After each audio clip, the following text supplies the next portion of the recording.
And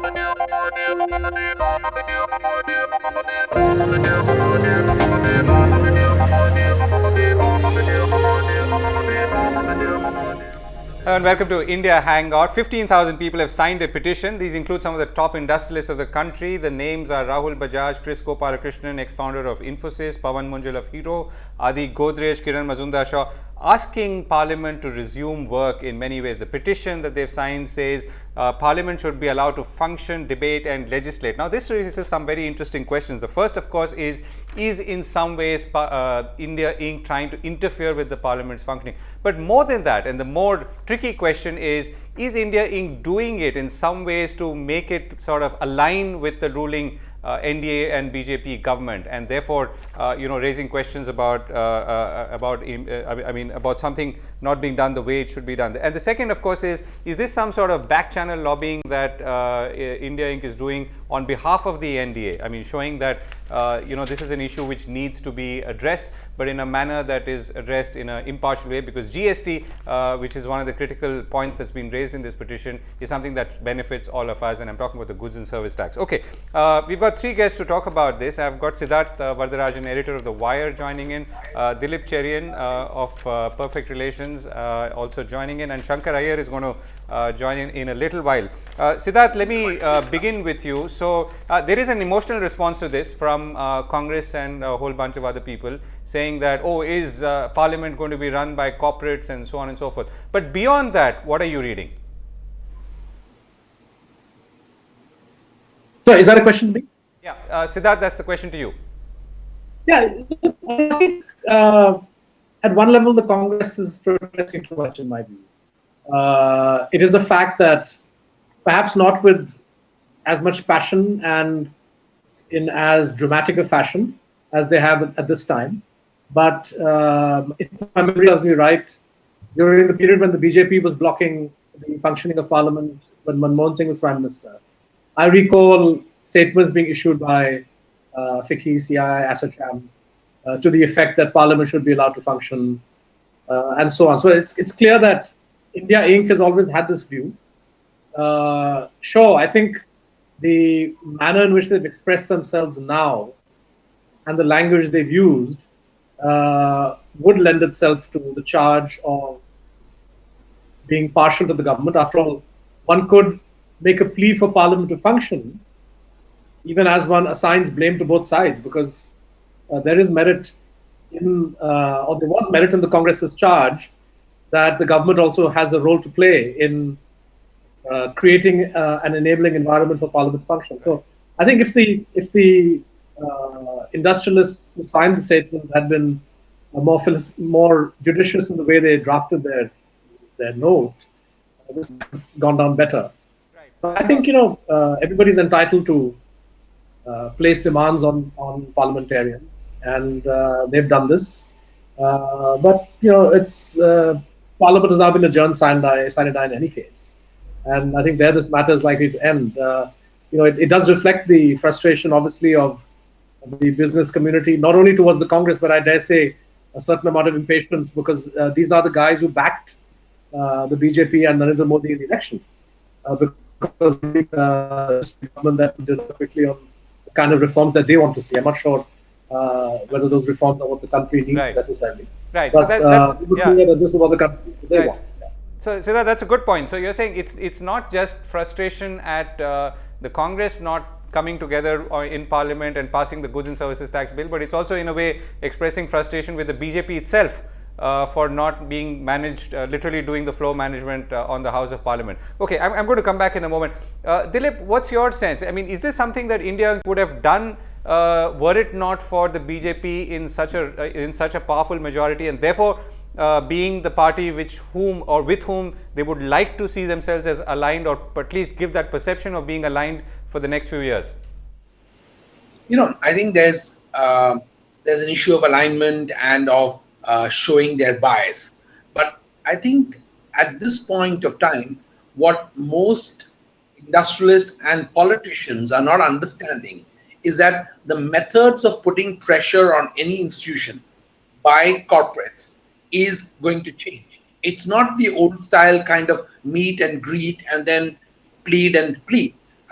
it's moving to actually getting more activist and using social media, as in this case, as in the industrialists signing an online petition. I think, in a sense, we've crossed a Rubicon here, because it now is no longer about industrialists petitioning Parliament or parliamentarians.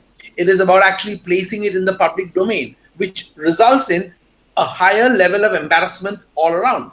So I think this is, in some senses, the Uberization of politics that we're going to see.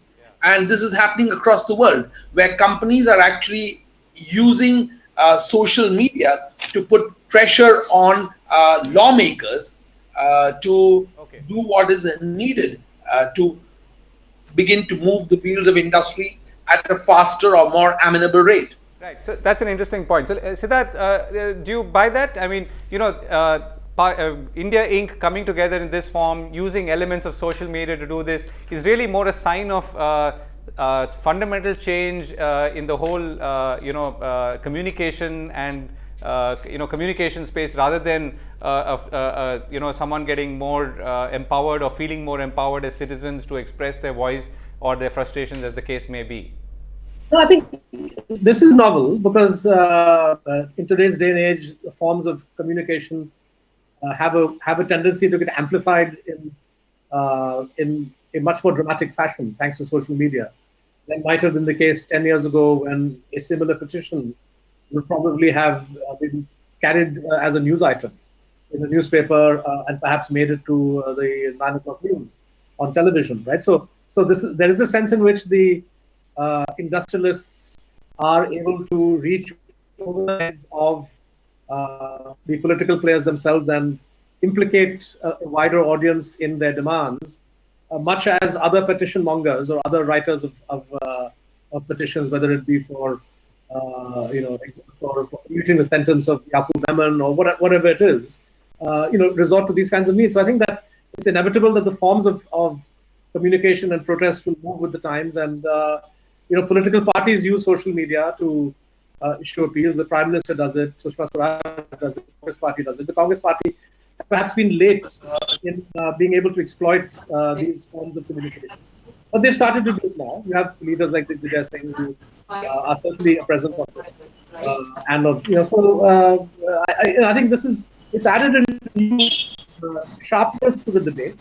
But I think the essential aspect is that they need to also be aware, I think, of how the political signals are read. And I would want to underline what I said at the start, which is that even though the Congress that is basically the brunt from this particular missive, there is an underlying message to Narendra Modi too, which is that the business community has these expectations, which for one reason or the other he's not being able to fulfill. And whether he blamed the Congress, and we saw this very dramatic charge by Arun Jaitley that the Congress is out to sabotage the economy, which is he needs to explain why he then sabotaged the economy when the BJP was blocking GST. But this is essentially, I think politics is going to get sharper and bitter as we go along.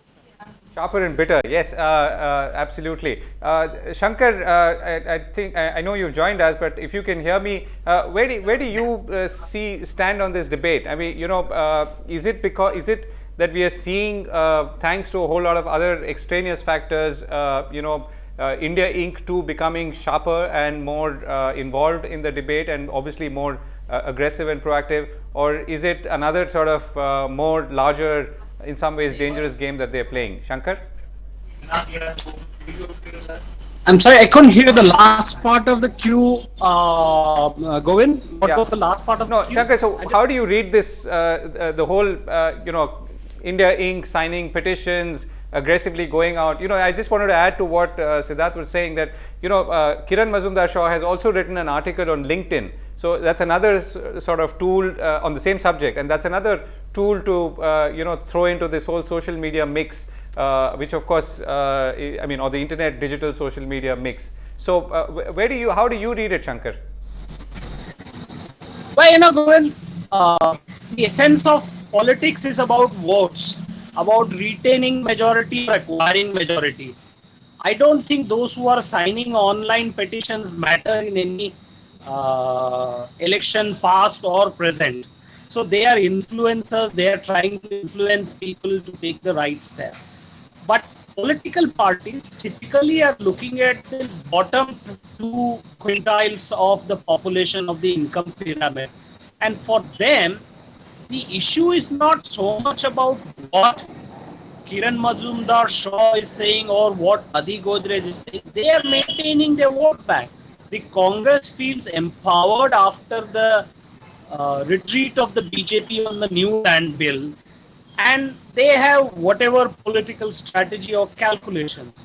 Fact of the matter is, no reform legislation in India has happened immediately as they wished. Every major reform has taken 10 years or more. If you remember, in the last session, we passed the insurance reforms, FDI caps insurance.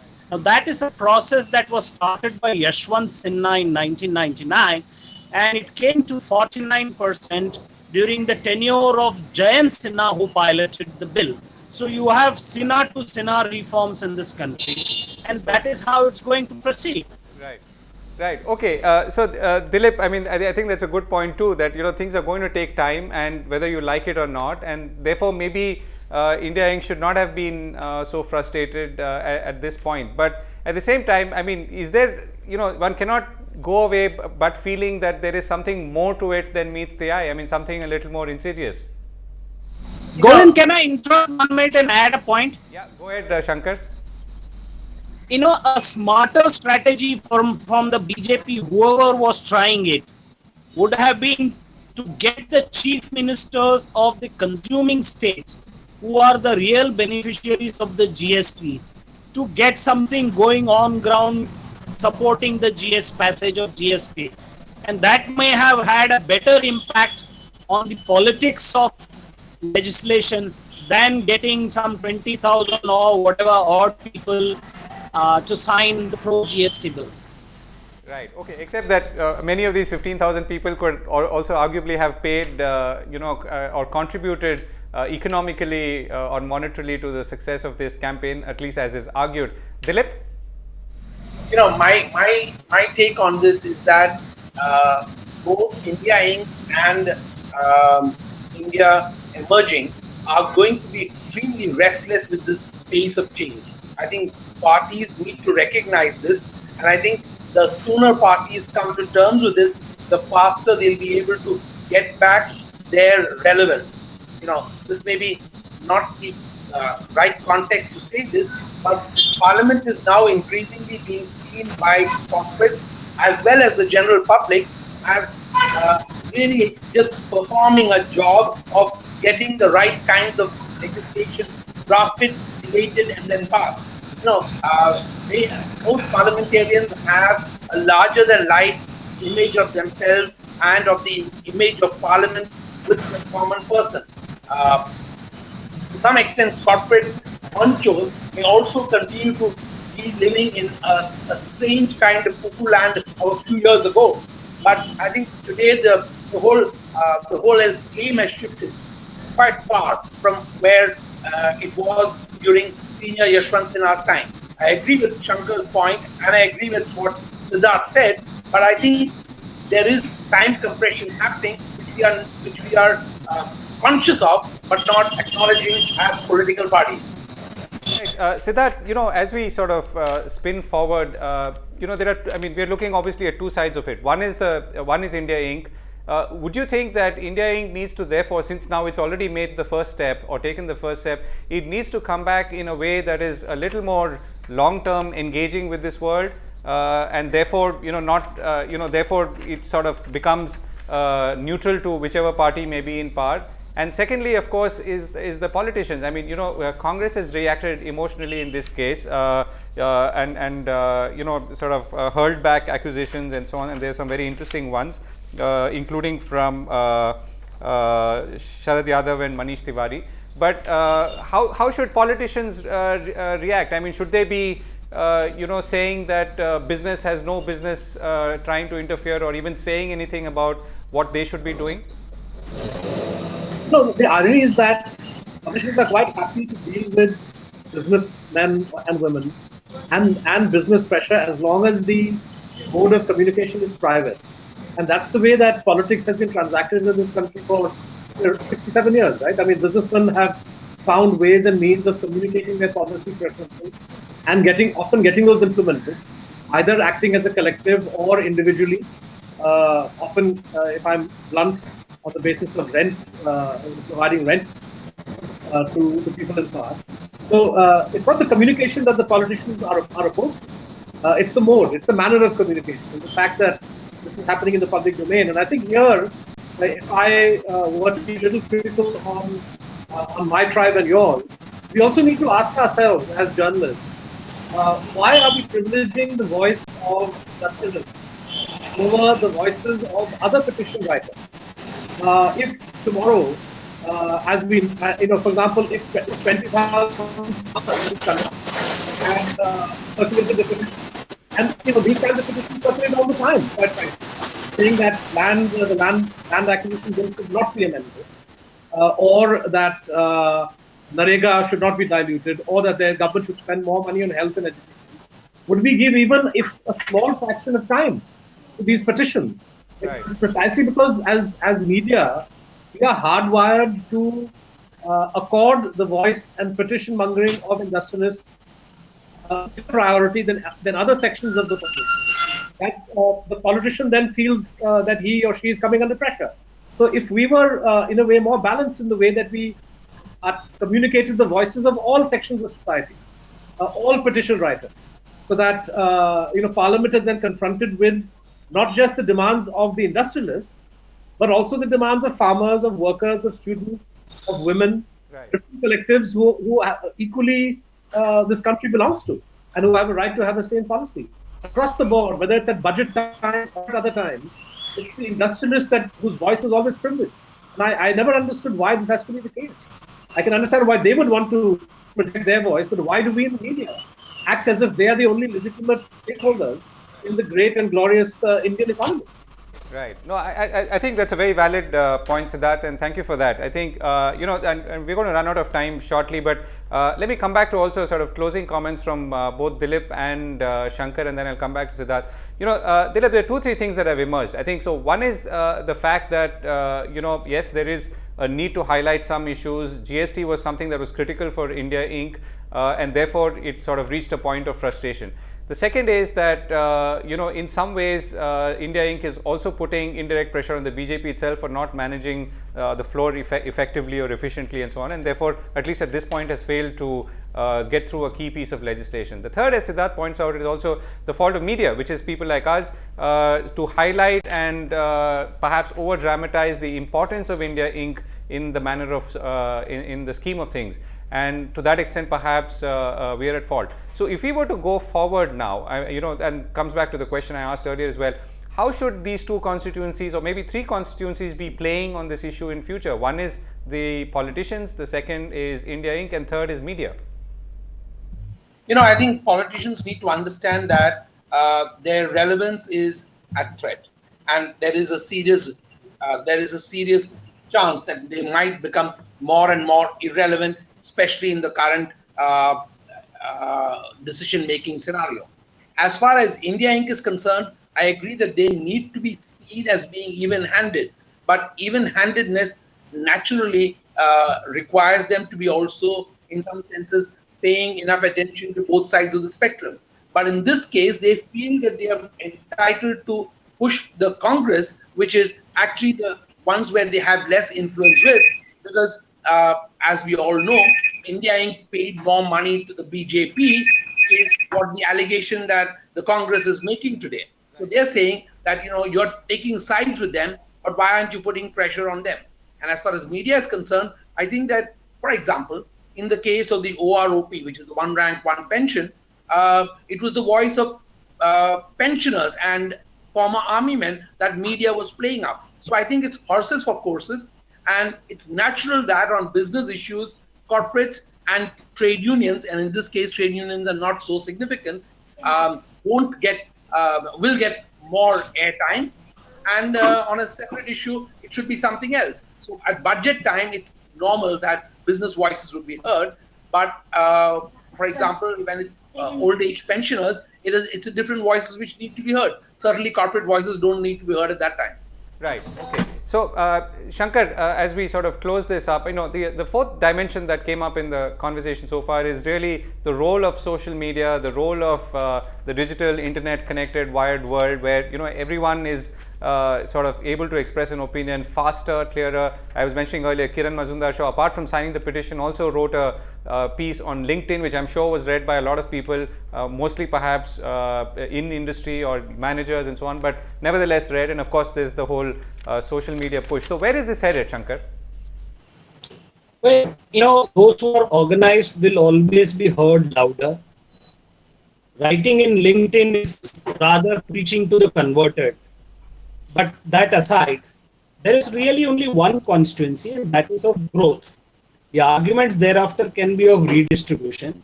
The issue at heart is that GST was first seen in 2003. If Congress, which opposed it, then proposed it, and then again opposing it, if these guys had not subjugated what is clearly national interest, you can't support something once and then oppose it, or on the details of which then you debate it. Now a select summit committee has gone through it. It needs to be passed.